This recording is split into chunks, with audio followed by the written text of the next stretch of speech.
10 ఏళ్ల పరిశ్రమ. ఎట్టి పరిస్థితుల్లో కూడా ఈ పార్టీ అసెంబ్లీలోకి అడుగుపెడుతుంది ఒక ఎమ్మెల్యే ద్వారానో, లేకపోతే పార్లమెంట్‌లోకి అడుగుపెడుతుంది ఒక ఎంపీ ద్వారానో అని అనుకోలేదు. నిజానికి అనుకోలేదు. కేవలం గెలుపోటములకు సంబంధించి, అంటే ఇతరుల గెలుపోటములకు సంబంధించి కీ రోల్ పోషిస్తారేమో తప్ప, వీళ్ళకంటూ ఒక ప్రత్యేక స్థానాన్ని ఆక్యుపై చేసుకుంటారు అని ఎవరూ ఊహించలేదు.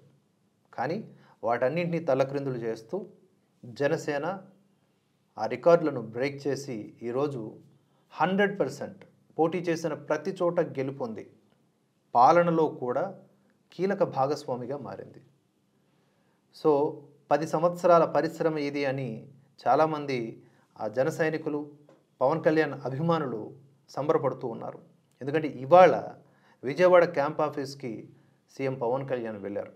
అప్పట్లో అమరావతి రైతులకు సంబంధించిన సంఘీభావం పోరాటం ఏదైతే ఉందో వాటిల్లో పార్టిసిపేట్ చేసేటప్పుడు లోపలికి ప్రవేశించకుండా ఇదే చోట, ఈ ఏరియాస్లోనే ఇనుప కంచె వేసి పవన్ కళ్యాణ్ని అడ్డుకున్నారు. వారాహి అనే వాహనంలో తిరుగుతూ ఉంటే ఆ వారాహి అనే పదాన్ని కూడా కించపరిచారు. అదొక కుక్కల వ్యాన్ అని చెప్పారు.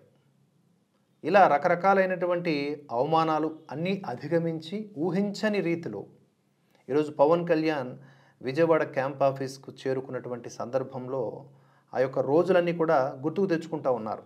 ఎన్నో వైరల్ వీడియోస్ నెట్టింట హల్చల్ చేస్తూ ఉన్నాయి. సచివాలయంలో 2వ బ్లాక్లో పవన్ కళ్యాణ్కు ఛాంబర్ను కేటాయించిన సంగతి మనకు తెలిసిందే.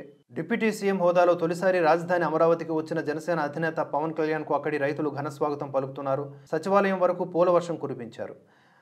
డిప్యూటీ సీఎంగా రేపే బాధ్యతలు చేపట్టనున్న పవన్ కళ్యాణ్కు ఘన స్వాగతం పలికేందుకు రాజధాని రైతులు వచ్చారు. అమరావతిలో అడుగుపెట్టిన ప్రాంత రైతుల నుంచి పవన్కు ఘన స్వాగతం లభించింది. సీడ్ యాక్సెస్ రోడ్డు వద్దకు వాహన శ్రేణి చేరుకోగానే భారీ గజమాలతో పవన్ను సత్కరించారు. వెంకటపాలెం నుంచి మందడం వరకు దారి పొడుగునా పూలు చల్లుతూ నీరాజనాలు పలికారు. కౌలిప్పించడంలో జగన్ జాప్యం చేస్తే పవన్ పోరాడి 2 సార్లు ఇప్పించారని రైతులు చెబుతూ ఉన్నారు.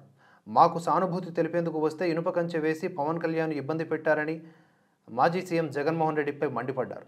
ఆయనకు స్వాగతం పలికేందుకు 10 టన్నుల పువ్వులు తెప్పించామని హర్షం వ్యక్తం చేస్తూ ఉన్నారు. సో అక్కడ ఉన్నటువంటి రైతులంతా అలాగే పవన్ కళ్యాణ్కు భద్రతను కూడా పెంచారు. అండ్ ఇవాళ ఆయన ఆఫీస్ వీడియో మీరు చూడొచ్చు.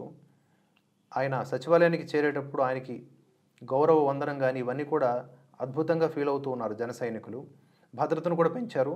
Y+ సెక్యూరిటీ బుల్లెట్ ప్రూఫ్ కారును కేటాయించింది ప్రభుత్వం. సో మొత్తంగా పవన్ కళ్యాణ్ అండర్లో కీలక శాఖలు పంచాయతీరాజ్, గ్రామీణాభివృద్ధి వీటిలో ఆయన ఏ మేరకు రాణిస్తారు, ఏ స్థాయిలో ప్రజలకు మేలు చేస్తారు అనేది మనకి రానున్న కాలంలో తేలిపోబోతున్నటువంటి అంశం.